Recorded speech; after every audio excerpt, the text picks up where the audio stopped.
شروع اللہ کا نام لے کر جو بڑا مہربان نہایت رحم والا ہے۔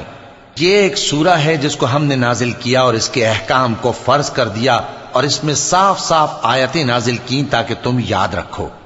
بدکاری کرنے والی عورت اور بدکاری کرنے والا مرد جب ان کی بدکاری ثابت ہو جائے تو دونوں میں سے ہر ایک کو 100 درے مارو، اور اگر تم اللہ اور روز آخر پر ایمان رکھتے ہو تو اللہ کے قانون کو نافذ کرنے میں تمہیں ان پر ہرگز ترس نہ آئے، اور چاہیے کہ ان کی سزا کے وقت مسلمانوں کی ایک جماعت بھی موجود ہو۔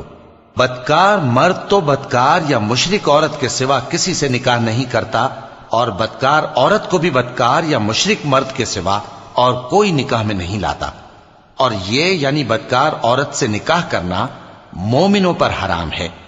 اور جو لوگ پرہیزگار عورتوں کو بدکاری کا عیب لگائیں اور اس پر 4 گواہ نہ لائیں تو ان کو 80 درے مارو، اور کبھی ان کی شہادت قبول نہ کرو، اور یہی بد کردار ہیں۔ ہاں، جو اس کے بعد توبہ کر لیں اور اپنی حالت سنوار لیں تو اللہ بھی بخشنے والا ہے، مہربان ہے۔ اور جو لوگ اپنی بیویوں پر بدکاری کی تہمت لگائیں اور خود ان کے سوا اور گواہ نہ ہوں تو ہر ایک کی شہادت یہ ہے کہ پہلے تو 4 بار اللہ کی قسم کھائے کہ بے شک وہ سچا ہے، اور 5ویں بار یہ کہے کہ اگر وہ جھوٹا ہو تو اس پر اللہ کی لعنت۔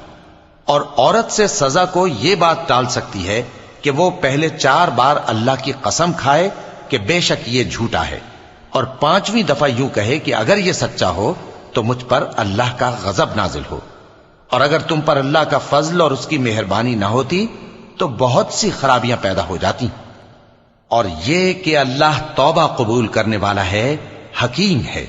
جن لوگوں نے یہ بہتان باندھا ہے وہ تمہیں میں سے ایک جماعت ہے، اس کو اپنے حق میں برا نہ سمجھنا، بلکہ وہ تمہارے لیے اچھا ہے۔ ان میں سے جس شخص نے گناہ کا جتنا حصہ لیا اس کے لیے اتنا وبال ہے، اور جس نے ان میں سے اس بہتان کا بڑا بوجھ اٹھایا ہے اس کو بڑا عذاب ہوگا۔ جب تم نے وہ بات سنی تھی تو مومن مردوں اور عورتوں نے کیوں اپنے دلوں میں نیک گمان نہ کیا، اور کیوں نہ کہہ دیا کہ یہ کھلم کھلا بہتان ہے؟ یہ بہتان لگانے والے اپنی بات کی تصدیق کے لیے 4 گواہ کیوں نہ لائے؟ تو جب یہ گواہ نہیں لا سکے تو اللہ کے نزدیک یہی جھوٹے ہیں۔ اور اگر دنیا اور آخرت میں تم پر اللہ کا فضل اور اس کی رحمت نہ ہوتی تو جس شغل میں تم منہمک تھے اس کی وجہ سے تم پر بڑا سخت عذاب نازل ہوتا۔ جب تم اپنی زبانوں سے اس کا ایک دوسرے سے ذکر کرتے تھے اور اپنے منہ سے ایسی بات کہتے تھے جس کا تم کو کچھ بھی علم نہ تھا، اور تم اسے ایک ہلکی بات سمجھتے تھے، حالانکہ اللہ کے نزدیک وہ بڑی بھاری بات تھی۔ اور جب تم نے اسے سنا تھا تو کیوں نہ کہہ دیا کہ ہمیں شایع نہیں کہ ایسی بات زبان پر لائیں؟ پروردگار تو پاک ہے، یہ تو بہت بڑا بہتان ہے۔ اللہ تمہیں نصیحت کرتا ہے کہ اگر مومن ہو تو پھر کبھی ایسا کام نہ کرنا، اور اللہ تمہارے سمجھانے کے لیے اپنی آیتیں کھول کھول کر بیان فرماتا ہے، اور اللہ جاننے والا ہے، حکمت والا ہے۔ جو لوگ اس بات کو پسند کرتے ہیں کہ مومنوں میں بے حیائی یعنی تہمت بدکاری کی خبر پھیلے، ان کو دنیا اور آخرت میں دکھ دینے والا عذاب ہوگا، اور اللہ جانتا ہے اور تم نہیں جانتے۔ اور اگر تم پر اللہ کا فضل اور اس کی رحمت نہ ہوتی تو کیا کچھ نہ ہوتا، مگر وہ کریم ہے، اور یہ کہ اللہ نہایت مہربان ہے، رحیم ہے۔ مومنوں، شیطان کے قدموں پر نہ چلنا، اور جو شخص شیطان کے قدموں پر چلے گا تو شیطان تو بے حیائی کی باتیں اور برے کام ہی بتائے گا۔ اور اگر تم پر اللہ کا فضل اور اس کی مہربانی نہ ہوتی تو ایک شخص بھی تم میں پاک نہ ہو سکتا، مگر اللہ جس کو چاہتا ہے پاک کر دیتا ہے، اور اللہ سننے والا ہے، جاننے والا ہے۔ اور جو لوگ تم میں صاحب فضل اور صاحب مال ہیں وہ اس بات کی قسم نہ کھائیں کہ رشتہ داروں اور محتاجوں اور وطن چھوڑ جانے والوں کو کچھ نہیں دیں گے، اور ان کو چاہیے کہ معاف کر دیں اور درگزر کریں۔ کیا تم پسند نہیں کرتے کہ اللہ تم کو بخش دے؟ اور اللہ تو بخشنے والا ہے، مہربان ہے۔ جو لوگ پرہیزگار اور برے کاموں سے بے خبر اور ایماندار عورتوں پر بدکاری کی تہمت لگاتے ہیں ان پر دنیا اور آخرت دونوں میں لعنت ہے، اور ان کو سخت عذاب ہوگا، یعنی قیامت کے روز جس دن ان کی زبانیں اور ہاتھ اور پاؤں سب ان کے کاموں کی گواہی دیں گے۔ اس دن اللہ ان کو ان کے اعمال کا پورا پورا اور ٹھیک ٹھیک بدلہ دے گا، اور ان کو معلوم ہو جائے گا کہ اللہ برحق اور حق کو ظاہر کرنے والا ہے۔ ناپاک عورتیں ناپاک مردوں کے لیے ہیں، اور ناپاک مرد ناپاک عورتوں کے لیے، اور پاک عورتیں پاک مردوں کے لیے ہیں، اور پاک مرد پاک عورتوں کے لیے۔ یہ پاک لوگ ان جھوٹوں کی باتوں سے بری ہیں، اور ان کے لیے بخشش اور نیک روزی ہے۔ مومنوں، اپنے گھروں کے سوا دوسرے لوگوں کے گھروں میں گھر والوں سے اجازت لیے اور ان کو سلام کیے بغیر داخل نہ ہوا کرو، یہ تمہارے حق میں بہتر ہے، اور ہم یہ نصیحت اس لیے کرتے ہیں کہ شاید تم یاد رکھو۔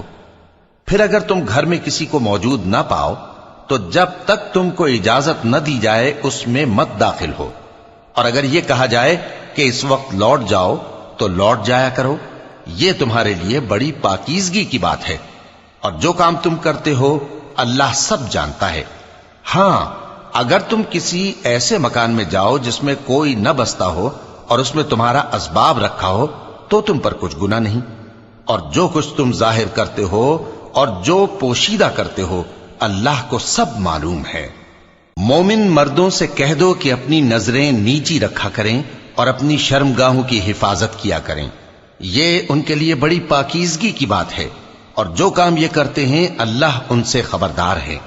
اور مومن عورتوں سے کہہ دو کہ وہ بھی اپنی نگاہیں نیچی رکھا کریں اور اپنی شرمگاہوں کی حفاظت کیا کریں، اور اپنی آرائش یعنی زیور کے مقامات کو ظاہر نہ ہونے دیا کریں مگر جو اس میں سے کھلا رہتا ہو، اور اپنے سینوں پر اوڑھنیاں اوڑھے رہا کریں، اور اپنے خاوند اور باپ اور خسر اور بیٹوں اور خاوند کے بیٹوں اور بھائیوں اور بھتیجوں اور بھانجوں اور اپنی جیسی مومن عورتوں اور لونڈی غلاموں کے سوا نیز ان خدام کے جو عورتوں کی خواہش نہ رکھیں، یا ایسے لڑکوں کے جو عورتوں کے پردے کی چیزوں سے واقف نہ ہوں۔ غرض ان لوگوں کے سوا کسی پر اپنی زینت اور سنگھار کے مقامات کو ظاہر نہ ہونے دیں، اور اپنے پاؤں ایسے طور سے زمین پر نہ مارے کہ جھنکار کانوں میں پہنچے اور ان کا پوشیدہ زیور معلوم ہو جائے۔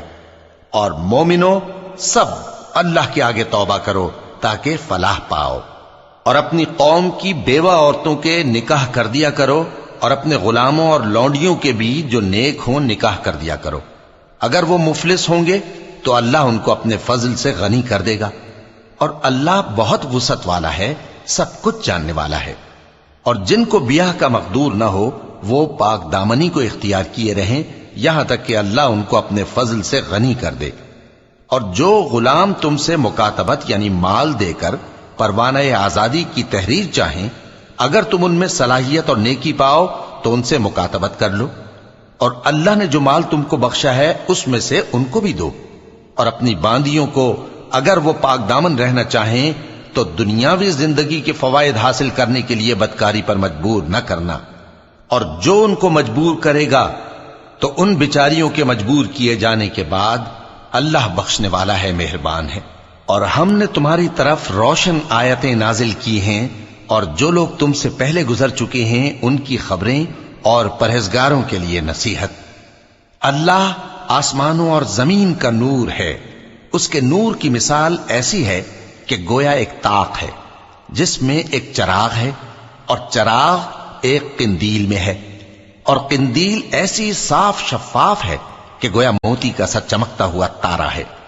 اس میں ایک مبارک درخت کا تیل جلایا جاتا ہے یعنی زیتون کا، کہ نہ مشرق کی طرف ہے نہ مغرب کی طرف۔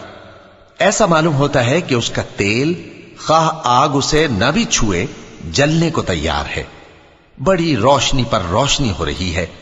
اللہ اپنے نور سے جس کو چاہتا ہے سیدھی راہ دکھاتا ہے، اور اللہ جو مثالیں بیان فرماتا ہے تو لوگوں کے سمجھانے کے لیے، اور اللہ ہر چیز سے واقف ہے۔ وہ قندیل ان گھروں میں ہے جن کے بارے میں اللہ نے ارشاد فرمایا ہے کہ بلند کیے جائیں اور وہاں اللہ کے نام کا ذکر کیا جائے، اور ان میں صبح و شام اس کی تسبیح کرتے ہیں۔ ایسے لوگ جن کو اللہ کے ذکر اور نماز پڑھنے اور زکوٰۃ دینے سے نہ سوداگری غافل کرتی ہے نہ خرید و فروخت، وہ اس دن سے جب دل خوف اور گھبراہٹ کے سبب الٹ جائیں گے اور آنکھیں اوپر چڑھ جائیں گی ڈرتے ہیں۔ تاکہ اللہ ان کو ان کے اعمال کا بہت اچھا بدلہ دے اور اپنے فضل سے زیادہ بھی عطا فرمائے. اور اللہ جس کو چاہتا ہے بے حساب رزق دیتا ہے. اور جن لوگوں نے کفر کیا ان کے اعمال کی مثال ایسی ہے جیسے میدان میں ریت کہ پیاسا اسے پانی سمجھے، یہاں تک کہ جب اس کے پاس آئے تو اسے کچھ بھی نہ پائے اور اللہ ہی کو اپنے پاس دیکھے تو وہ اسے اس کا حساب پورا پورا چکا دے، اور اللہ جلد حساب کرنے والا ہے. یا ان کے اعمال کی مثال ایسی ہے جیسے گہرے سمندر میں اندھیرے جس پر لہر چڑھی چلی آتی ہو اور اس کے اوپر اور لہر آ رہی ہو اور اس کے اوپر بادل ہو، غرض اندھیرے ہی اندھیرے ہوں، ایک پر ایک چھایا ہوا، جب اپنا ہاتھ نکالے تو کچھ نہ دیکھ سکے. اور جس کو اللہ روشنی نہ دے اس کو کہیں بھی روشنی نہیں مل سکتی.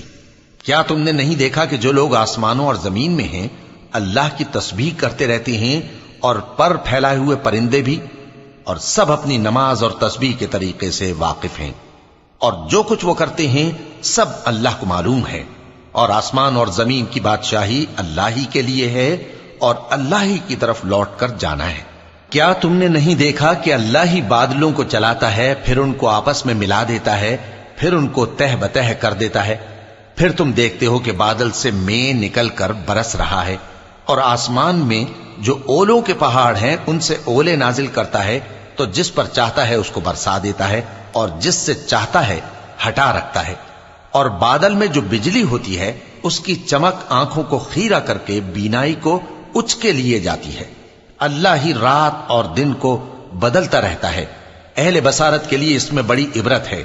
اور اللہ ہی نے ہر چلنے پھرنے والے جاندار کو پانی سے پیدا کیا، تو ان میں سے بعض ایسے ہیں کہ پیٹ کے بل چلتے ہیں، اور بعض ایسے ہیں جو 2 پاؤں پر چلتے ہیں، اور بعض ایسے ہیں جو 4 پاؤں پر چلتے ہیں. اللہ جو چاہتا ہے پیدا کرتا ہے، بے شک اللہ ہر چیز پر قادر ہے. ہم ہی نے روشن آیتیں نازل کی ہیں، اور اللہ جس کو چاہتا ہے سیدھے راستے کی طرف ہدایت کرتا ہے. اور بعض لوگ کہتے ہیں کہ ہم اللہ پر اور رسول پر ایمان لائے اور ان کا حکم مان لیا، پھر اس کے بعد ان میں سے ایک فریق پھر جاتا ہے، اور یہ لوگ صاحب ایمان ہی نہیں ہیں. اور جب ان کو اللہ اور اس کے رسول کی طرف بلایا جاتا ہے تاکہ پیغمبر ان کا قضیہ چکا دیں، تو ان میں سے ایک فریق منہ پھیر لیتا ہے، اور اگر ان کو حق ملتا ہو تو اس کی طرف قبول کر کے چلے آتے ہیں. کیا ان کے دلوں میں بیماری ہے، یا یہ شک میں ہیں، یا ان کو یہ خوف ہے کہ اللہ اور اس کا رسول ان پر ظلم کریں گے؟ نہیں، بلکہ یہ خود ہی ظالم ہیں. مومنوں کی تو یہ بات ہے کہ جب اللہ اور اس کے رسول کی طرف بلائے جائیں تاکہ وہ ان میں فیصلہ کریں تو کہیں کہ ہم نے حکم سن لیا اور مان لیا، اور یہی لوگ فلاح پانے والے ہیں. اور جو شخص اللہ اور اس کے رسول کی فرما برداری کرے گا اور اس سے ڈرے گا اور اس کا تقوی اختیار کرے گا تو ایسے ہی لوگ مراد کو پہنچنے والے ہیں. اور یہ اللہ کی سخت سخت قسمیں کھاتے ہیں کہ اگر تم ان کو حکم دو تو سب گھروں سے نکل کھڑے ہوں. کہہ دو کہ قسمیں مت کھاؤ، پسندیدہ فرما برداری درکار ہے، بے شک اللہ تمہارے سب اعمال سے خبردار ہے. کہہ دو کہ اللہ کی فرما برداری کرو اور رسول کے حکم پر چلو. اگر منہ موڑو گے تو رسول پر اس چیز کا ادا کرنا ہے جو ان کے ذمے ہے، اور تم پر اس چیز کا ادا کرنا ہے جو تمہارے ذمے ہے. اور اگر تم ان کے فرمان پر چلو گے تو سیدھا رستہ پالو گے، اور رسول کے ذمے تو صاف صاف پہنچا دینا ہے.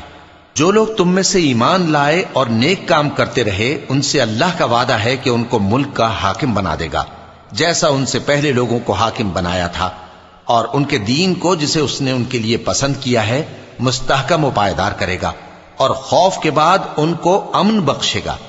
وہ میری عبادت کریں گے اور میرے ساتھ کسی چیز کو شریک نہ بنائیں گے، اور جو اس کے بعد کفر کرے تو ایسے ہی لوگ بد کردار ہیں.